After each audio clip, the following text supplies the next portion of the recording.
बिस्मिल्लाहिर्रहमानिर्रहीम, अस्सलाम वालेकुम। मैं हूं आपका होस्ट चौधरी इरफान ज़हीर, आपको स्पोर्ट्स ऑन में वेलकम कहता हूं। स्पोर्ट्स के लिहाज से बहुत ज़्यादा हैपनिंग्स चल रही हैं। डिस्कशन के लिए मेरे साथ स्टूडियो मौजूद है। मैं कहूँगा अस्सलाम वालेकुम जी। अस्सलाम वालेकुम। और उसके साथ दे रहे हैं ज़ाद बाजवा साहब। अस्सलाम वालेकुम जी। वालेकुम सलाम, क्या हाल है ठीक ठाक इरफान? हैं आप दोनों जी? बिल्कुल ठीक, आप कैसे हैं? जी अल्हम्दुलिल्लाह। स्पोर्ट्स में तो बहुत ज़्यादा हैपनिंग स्टार्ट हो गई हैं और आज से स्टार्ट हो रहा है इमर्जिंग एशिया कप का। एशिया कप के हवाले से डिस्कशन का आगाज़ करते हैं। कैसे देखते हैं मुकाबलों को? और जैसे हमने ख़वातीन का लास्ट मंथ देखा, बड़े बिल्कुल। ज़बरदस्त मैचेस हुए। अनफॉर्चुनेटली हम नहीं वो जीत पाए। अब मर्दों का हो रहा है। कैसे टीम कॉम्बिनेशन को देखते हैं और कैसे लगता है कि कितनी फेवरेट है? क्योंकि लास्ट टाइम के हम चैंपियन भी हैं, बिल्कुल, तो हमने बिल्कुल। अपने इस टाइटल को डिफेंड भी करना। बिल्कुल। जैसे आपने कहा वुमेन्स में हमने ऑब्वियसली एक अपसेट देखा था जो हमारे फेवर में नहीं गया। इंडिया 60 रन नहीं बना। बिल्कुल नहीं, वो रेट की वजह से थोड़ा सा वो ऑब्वियसली उसका जो फॉर्मेट था थोड़ा बदल गया था। फिर इंडिया फाइनल जीत गई। Congratulations to them. लेकिन मेंस में हम देखें, हम डिफेंडिंग चैंपियंस हैं। 50 ओवर्स का फॉर्मेट है और मोहम्मद हारिस इस बार कैप्टन हैं, जो ऑब्वियसली हमने उनको T20s में भी देखा है पाकिस्तान को रिप्रेजेंट करते हुए इस पिछले साल में, और ODIs में भी। वो बहुत ही अच्छा पोटेंशियल और टैलेंट हैं जिसको आई थिंक पाकिस्तान टीम की जिसको ज़रूरत थी।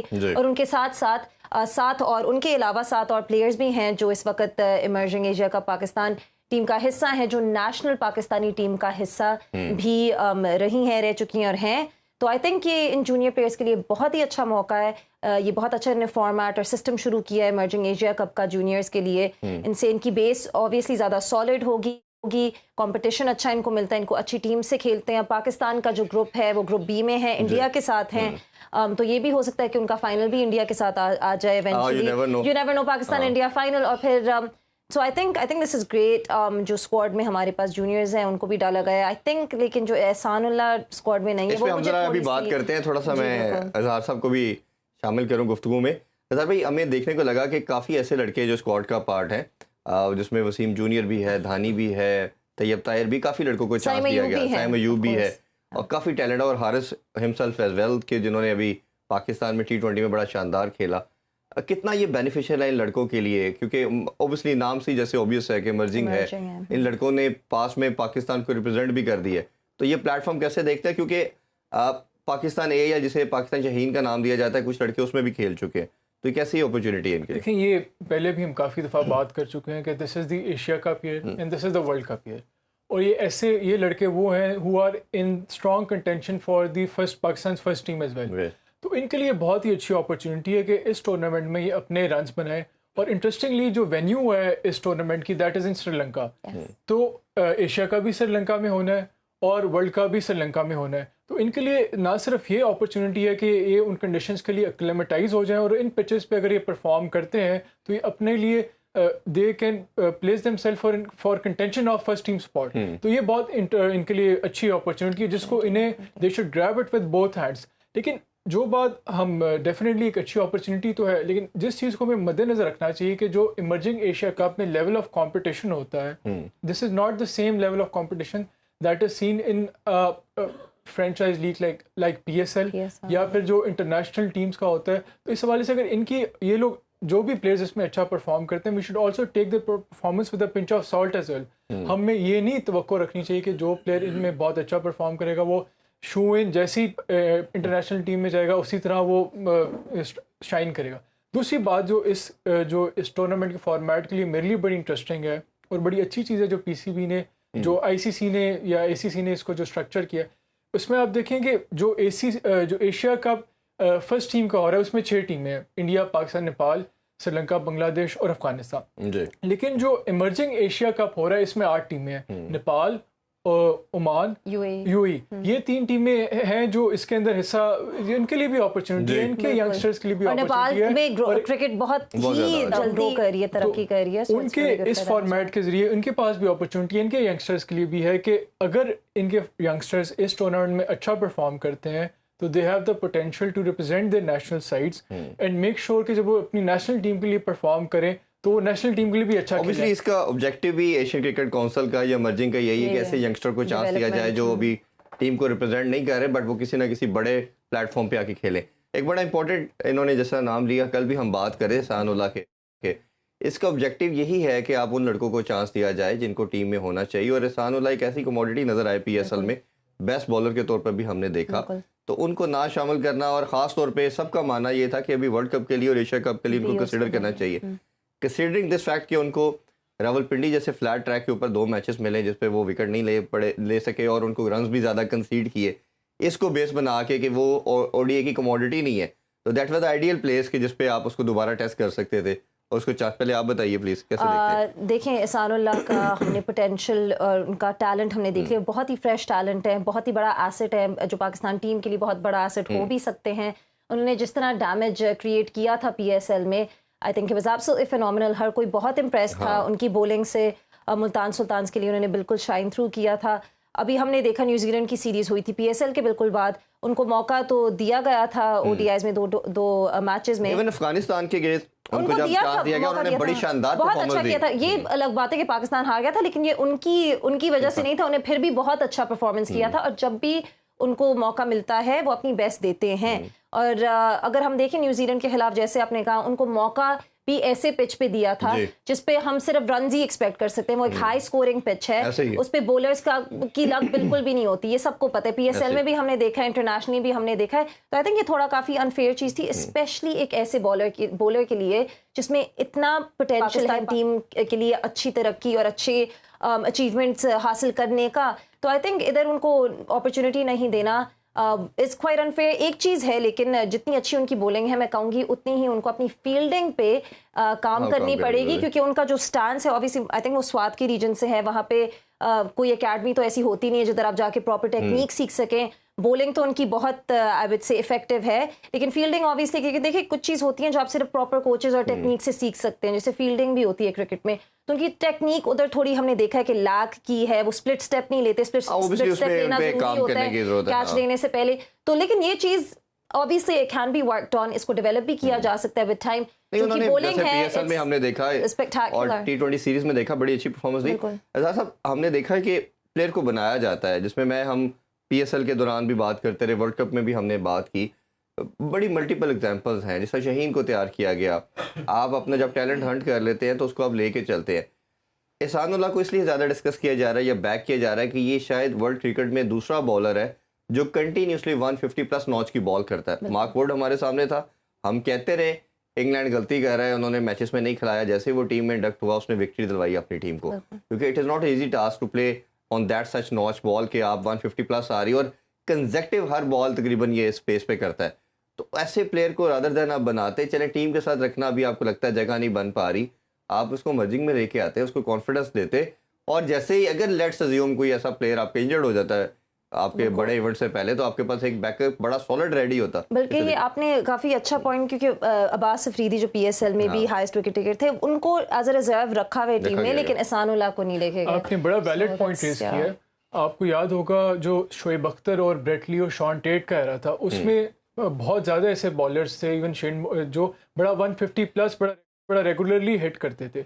इस एरा में बहुत थोड़े ऐसे बॉलर्स हैं जो 150 प्लस, हम इंटरनेशनल एरेना में भी देखें, जो बड़ा रेगुलरली कंसिस्टेंटली 150 प्लस हिट करते हैं पेस। इस सिनेरियो में एहसानुल्लाह बहुत ही रेयर कमोडिटी है, उसको he should be looked after, he should be nurtured properly.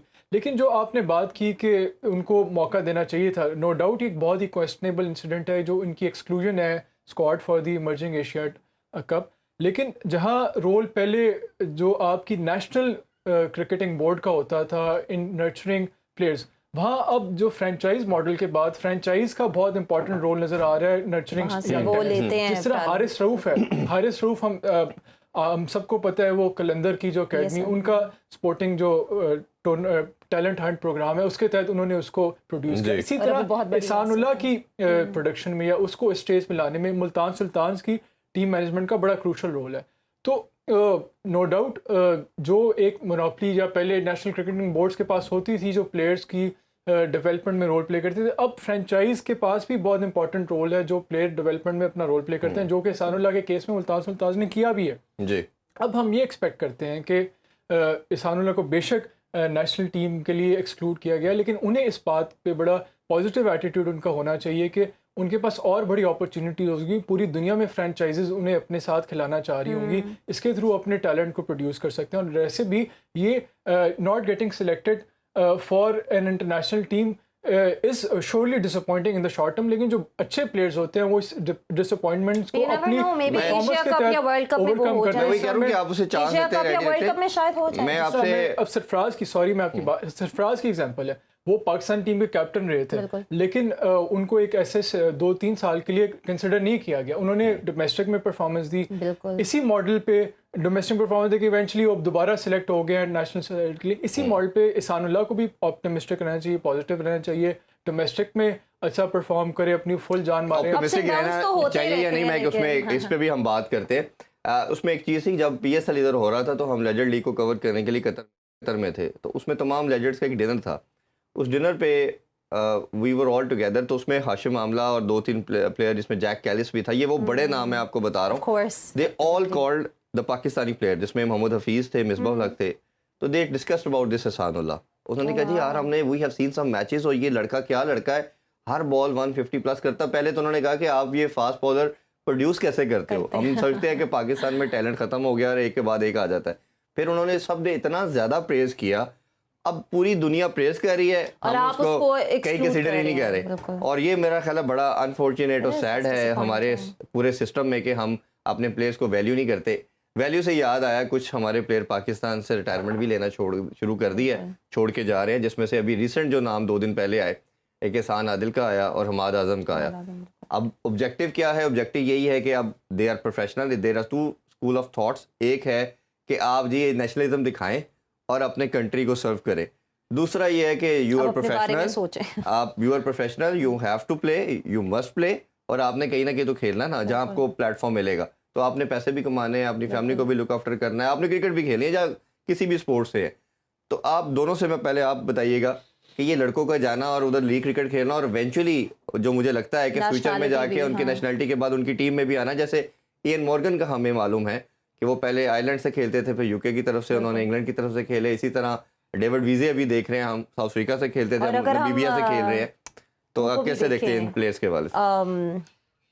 मुझे अब उनका नाम नहीं याद आ रहा, वो साउथ अफ्रीका से खेलते थे और फिर उन्होंने न्यूजीलैंड में अपनी नेशनलिटी स्विच कर ली थी। पर एनीवे ये जो आपने पॉइंट खड़ा की, काफ़ी अच्छा पॉइंट है, क्योंकि आप अगर देखें तो at the end of the day जो कंट्री में सिचुएशन इस वक्त पड़ी हुई है, जो इंस्टेबिलिटी आ रही है, उसकी वजह से कभी कभार नेशनलिज्म एक जगह होती है और अपनी कंट्री को रिप्रेजेंट करना इंटरनेशनली उससे बड़ी कोई गर्व की बात नहीं होती। उसकी जो फीलिंग होती है वो अनमैचेबल होती है किसी भी चीज़ से। लेकिन at the end of the day आपको अपनी फैमिली के बारे में भी सोचना पड़ता है, अपने you have to earn a living, आपने खुद भी यू हैव टू सर्वाइव।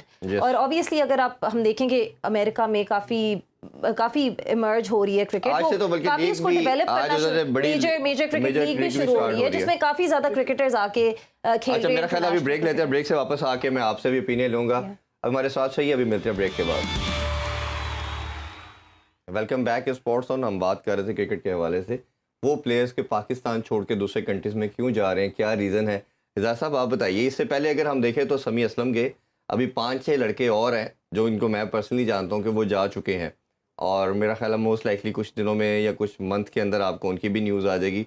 एक प्लेटफॉर्म बनना शुरू हो गया, already all over the world league हो रही है, बट अमेरिका जो है वो ज़्यादा इस पर कर रहा है। उन्होंने T20 वर्ल्ड कप होस्ट भी करना है, और वो अभी देखा हमने कि मर्जिंग जो उनका हो रहा था अभी वर्ल्ड कप क्वालिफायर्स, उसके अंदर भी उन्होंने पार्टिसिपेट किया। तो दे आर क्वाइट कीन कि हमने क्रिकेट के अंदर कुछ करना है।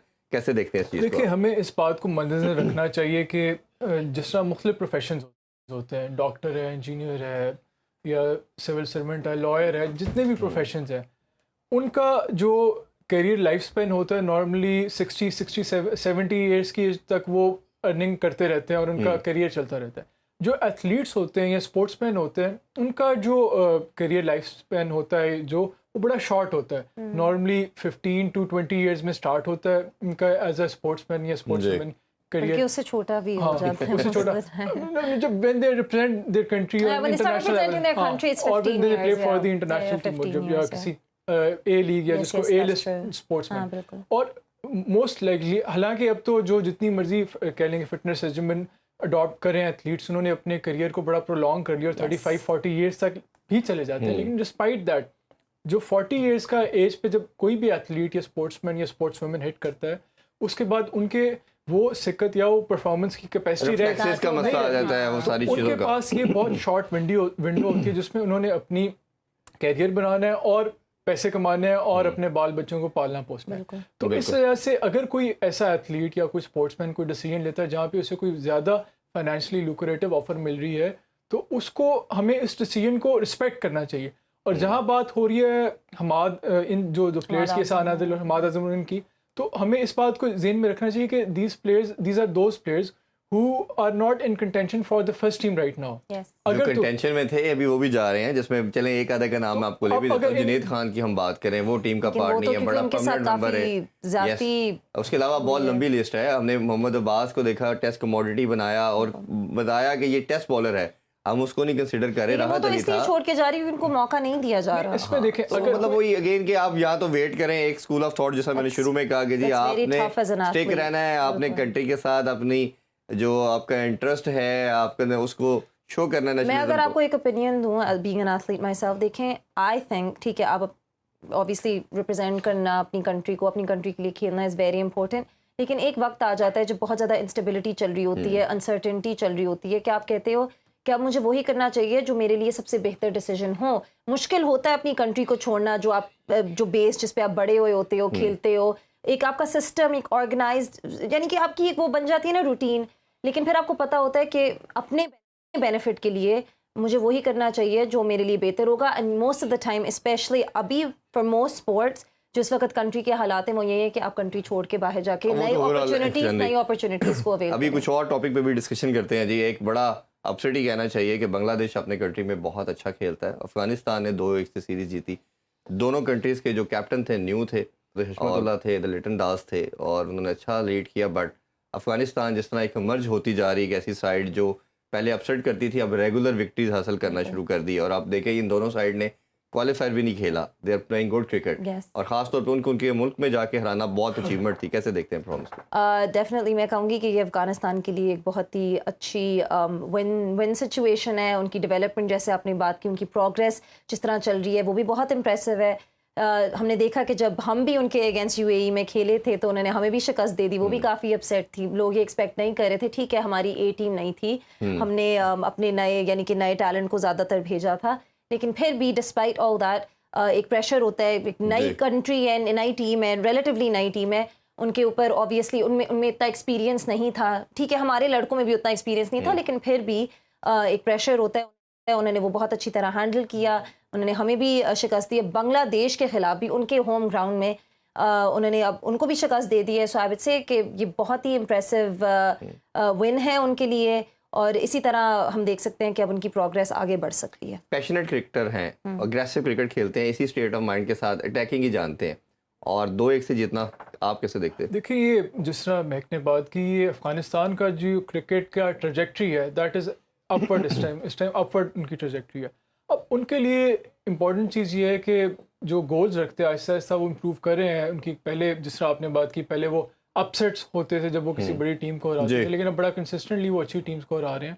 तो उनके लिए नेक्स्ट टारगेट है इसके जो अभी एशिया कप आ रहा है उसमें वो एटलीस्ट फाइनल तक किसी तरह जाएँ, ये उनके लिए एक टारगेट होना चाहिए। चलें, जीतना तो शायद उनके लिए अभी बहुत ज़्यादा मुश्किल हो, कंसिडरिंग जो इंडिया, पाकिस्तान या श्रीलंका जो एस्टेब्लिश साइट हैं, या तो और जो वर्ल्ड कप आ रहा है उसमें उनका टारगेट होना चाहिए कि हमने किसी तरह टॉप 4 में आके सेमीफाइनल के लिए क्वालिफाई करना है।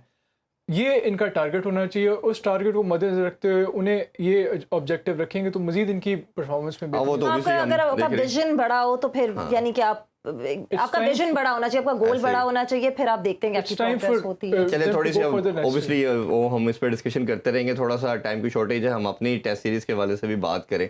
2 रोज़ा वार्म अप मैच देखा हमने, वो ड्रॉ हुआ, अच्छी परफॉर्मेंस आई, सबने अच्छा परफॉर्म किया। अब टीम जो है गोल उस पिच को कैसे देख, टीम कम्बिनेशन क्या होना चाहिए कंसीडरिंग दैट पिच? कैसे लगता है पाकिस्तान को, क्या ऑल आउट जाना चाहिए एग्रेसिव, या क्या समझते हैं आप? आई ऑनेस्टली थिंक कि पाकिस्तान को अग्रेसिवली ही खेलना चाहिए। हमने देखा कि पिछले साल भी श्रीलंका के साथ ड्रॉ हुआ था, वार्म अप मैच में भी अभी ड्रॉ हुआ है, लेकिन वार्म अप मैच में मुझे काफ़ी अच्छी एक्सपेक्टेशंस पाकिस्तान की तरफ से नज़र आई हैं। लास्ट ईयर तो हमने एक सीरीज, उन्होंने एक मैच जीता था। हाँ, वही मैं कह रही हूँ, तो ड्रॉ हो गया, लेकिन मैं कहूँगी कि जो वार्म अप मैच से मुझे काफ़ी अच्छी एक्सपेक्टेशंस आई हैं पाकिस्तान से। शान मसूद 83 पे आउट हुए, लेकिन बाबर आजम और साउथ शकील जो हमने देखे कि फ़र्स्ट क्लास क्रिकेट में उन्होंने बहुत अच्छी सेंचुरीज बनाई हुई हैं, बहुत आउट क्लास परफॉर्मेंस दी हुई है। मुझे लगता है वो टेस्ट के लिए बहुत अच्छे बैटर हैं पाकिस्तान के लिए, तो उन्होंने भी हाफ सेंचुरीज बनाई। फिर हमने देखा हसन अली। चलें अभी ब्रेक लेते हैं जी, ब्रेक से वापस आके कुछ मजीद इस पर डिस्कशन करते हैं। Stay with us. Once again welcome back to sports on. हम पाकिस्तान श्रीलंका सीरीज़ के बारे से बात कर रहे थे। हमने कोई 57 मैचेस खेले हैं श्रीलंका के अगेंस्ट और 21 हमने जीते हैं और 17 श्रीलंका ने जीते हैं। अनफॉर्चुनेट पार्ट ये है कि हमने एक साल से कोई टेस्ट मैच नहीं जीता। लास्ट जो हमने सीरीज ड्रॉ की इनके साथ श्रीलंका के साथ, वो एक विक्ट्री थी, एक हम जीते पहले, फिर वो जीते। उसके बाद पूरा साल हो गया, हमने कई होम सीरीज भी खेली, हम जीत नहीं पाए। क्या कॉम्बिनेशन होना चाहिए टीम का, क्या ऐसा डिफरेंट करें कि बाबर आजम एंड को जीत पाएंगे? देखिए, सबसे पहले तो this match is very important. उसकी वजह यह है कि जो लास्ट टेस्ट चैंपियनशिप का साइकिल था 21 से 23 में, उसमें पाकिस्तान 7th स्पॉट पे फिनिश किया। जहाँ पाकिस्तान 7th स्पॉट पे फिनिश किया, वहाँ भी श्रीलंका की भी बहुत कोई अच्छी परफॉर्मेंस थी। और फाइनल में एंटर होने का चांस था, हमारा बहुत चांस था, एक सीरीज जीतनी थी हमने। एक सीरीज जीतनी थी। श्रीलंका जो है वो 5th स्पॉट पे फिनिश किया। तो अब ये नया साइकिल शुरू हो रहा है टेस्ट चैंपियनशिप का। तो ये पहला मैच है, तो पहले सीरीज है, पहला मैच है, उसमें विक्ट्री बहुत इंपॉर्टेंट है। इस हवाले से जो कॉम्बिनेशन को हम असेस करें तो कंडीशंस बहुत मैटर करते हैं। एक अप्रोच तो ये है कि हम 3 फास्ट बॉलर्स के साथ जाएं, जो हमने प्रैक्टिस मैच में देखा। शाहीन शाह तो ऑफ कोर्स खेलेगा, दूसरे नंबर पे नसीम शाह और हसन अली। अब ये डिपेंड करता है कि हमने 3 फास्ट बॉलर खिलाने या 2 फास्ट बॉलर खिलाने हैं, और स्पिनर हमने 1 खिलाना है या 2 खिलाना है। अब 3 अगर फास्ट बॉलर हम खिलाते हैं फिर तो ये 3 ही होंगे। अगर स्पिनर हम खिलाते हैं, Abrar as a leg break option है ही है। उसके अलावा हमारे पास मिस्ट्री स्पिनर है, हमारे पास नुमान अली है, उसको भी हम खिला सकते हैं। नवाज की ऑप्शन भी है, बट हमें जो रनाउंड है उनकी पिचेस, वो तो हमें लगता है कि प्योर स्पिनिंग ट्रैक बनते हैं, और उसके लिहाज से इसलिए हमें 2 स्पिनर्स मेरे ख्याल में खिलाने चाहिए। और एज अ ये ऑप्शन भी हम कर सकते हैं, क्योंकि अब नवाज है या आगा सलमान है, ये एज अ ऑलराउंडर स्पिनर है, बैटिंग ऑप्शन भी देते हैं। अबरार के साथ एज अनदर स्पिनर ये नवाज भी खेल सकता है, इवन नुमान भी ही थोड़ा बहुत बैटिंग कर लेते हैं, और ये एक ऑप्शन है आगा सलमान। लेकिन दूसरी ऑप्शन ये है कि हम 2 फास्ट बॉलर खिलाएं और 2 फ्रंट लाइन स्पिनर खिलाएं, जिसमें अबरार हो जाए या नुमान हो जाए। तो ये अब हमें कंसिडर करना चाहिए कि क्या। और फिर ऑब्वियसली आपने ये भी देखना है कि अगर विकेट में कुछ घास मिलता तो फिर आप आमिर जमाल की भी ऑप्शन ऑलराउंडर के तौर पे, उसने अच्छा परफॉर्म किया हुआ है। और एक और जो बड़ा इंटरेस्टिंग क्वेश्चन है, आप देखेंगे सरफराज बड़ी अच्छी फॉर्म में विकेट, और हमने जो वो तो मेरा ख्याल है सरफराज ही खेलेंगे अभी, मेरा ख्याल है इजाजत देते हैं, और फिर हम नेक्स्ट शो में आके डिस्कशन करेंगे क्या टीम खेली और कैसा परफॉर्म करती है। हमारी नेक तमन्नाएं अपनी टीम के साथ है। इंशाल्लाह नेक्स्ट वीक में दोबारा मुलाकात करेंगे। अपना ख्याल रखिए। अल्लाह हाफिज़। पाकिस्तान जिंदाबाद।